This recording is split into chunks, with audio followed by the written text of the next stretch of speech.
हर दूसरा बंदा कह रहा है ब्रो पैसा कमाओ मोबाइल से, लेकिन सवाल ये है पैसा कमा रहे हो या गवा रहे हो। ट्रेडिंग के नाम पे एक नया दौर चल रहा है, डिजिटल जुए का दौर। यह है बाइनोमो जो कहती है इन्वेस्ट स्मार्टली, पर असल में तुम गेम नहीं तुम नसीब खेलते हो। रशिया से निकली ये ऐप अब पाकिस्तान के यूथ तक पहुंच गई है, पर यहाँ पे एक छोटा सा सवाल है कि ये ऐप पाकिस्तान में आई क्यों और इसे अलाउ किसने किया। 2014 रशिया में एक कंपनी बनी जिसका नाम बाइनोमो रखा गया। शुरू में बोला गया ये एक ट्रेडिंग ऐप है, लेकिन अंदर एक डिजिटल कसिनो छुपा था। बाइनरी ऑप्शन ट्रेडिंग यानी ऊपर या नीचे, हर क्लिक एक बेट है, हर प्रॉफिट किसी और का लॉस। ये सिस्टम बना इल्यूजन पे, क्विक मनी और जीरो एफर्ट का मंजन बेचा गया, लेकिन असली प्रॉफिट सिर्फ प्लेटफॉर्म का यानी बाइनोमो का।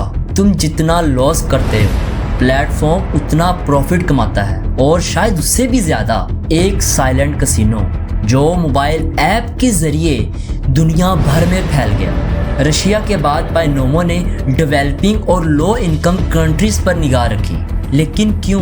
क्योंकि यहाँ यूथ ज़्यादा, जॉब्स कम और सबसे महंगा सपना होप है। इंडिया, इंडोनेशिया, ब्राज़ील और नाइजीरिया, फिर पाकिस्तान। टिकटॉक, इंस्टाग्राम, यूट्यूब, हर जगह फ्लैश एड्स। 100 रुपया लगाओ और कल लाखों कमाओ।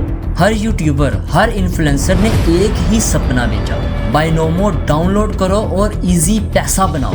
लेकिन असल में ये पैसा हराम था। इस्लाम ने जुए को हर तरह से मना किया है, लेकिन डिजिटल ऐप्स ने लोगों को कंफ्यूजन में डाल दिया है। 2022 में बाइनोमो ने पाकिस्तान में ऑफिशियली एंट्री ली। डिपॉजिट ऑप्शंस ऐड हुए, जैज़ कैश, इजी पैसा और local bank transfer. Local campaigns चलाई गई। यूथ को बोला गया ट्रेडिंग हर किसी के लिए, लेकिन ये ट्रेडिंग नहीं, ये एक डिजिटल गैम्बलिंग थी। और अब सवाल ये था पाकिस्तान की अथॉरिटीज़ इस पर क्या कर रही है। अब बाइनोमो का क्रेज़ बढ़ता गया। तब पाकिस्तान की हुकूमत ने और SECP ने नोटिस लिया। 2024 नवंबर SECP ने पब्लिक को एक अलर्ट जारी किया, beware of fraudulent trading platforms. ये एक वार्निंग नहीं थी, ये एक रेड फ्लैग था। उसके बाद FIA और साइबर क्राइम ने ऑपरेशन शुरू किया। ये इलीगल ऐप्स बैन हुई और उनके इन्फ्लुएंसर्स और लोकल प्रमोटर्स पर इन्वेस्टिगेशन शुरू हुई। कुछ यूट्यूबर्स और प्रमोटर्स को सम्मन किया गया, कुछ को अरेस्ट भी किया गया। उनके मोबाइल्स, बैंक अकाउंट्स और कैश सीज हुए।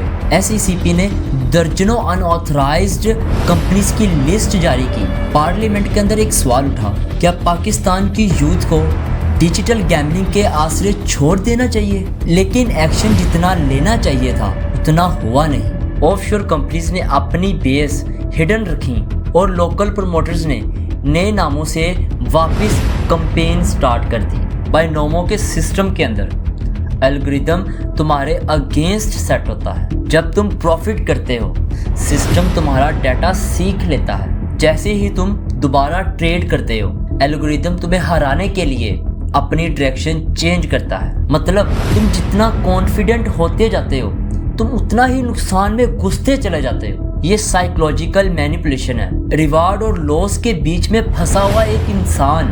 हजारों पाकिस्तानी यूथ ने बाइनोमो पे पैसे लगाए, कुछ ने अपनी सेविंग्स और कुछ ने लोन्स, और एंड में सिर्फ जीरो बैलेंस और गिल्ट। हर क्लिक के पीछे एक रिस्क था, पर हर लॉस के पीछे एक सिस्टम था। SECP और FIA ने टेम्परेरी ब्रेक्स लगाए। नया नाम लेकिन वही ट्रैप। हर स्कैम एक नई शक्ल में आता है, लेकिन नियत वही पुरानी, लूटने की। पाकिस्तान के लिए ये सिर्फ एक ऐप नहीं, एक डिजिटल जुए का जाल है। सोचो, अगर हर क्लिक एक गुनाह है तो तुम किस तरफ जा रहे हो? Say no to digital gambling. Protect your money, protect your faith.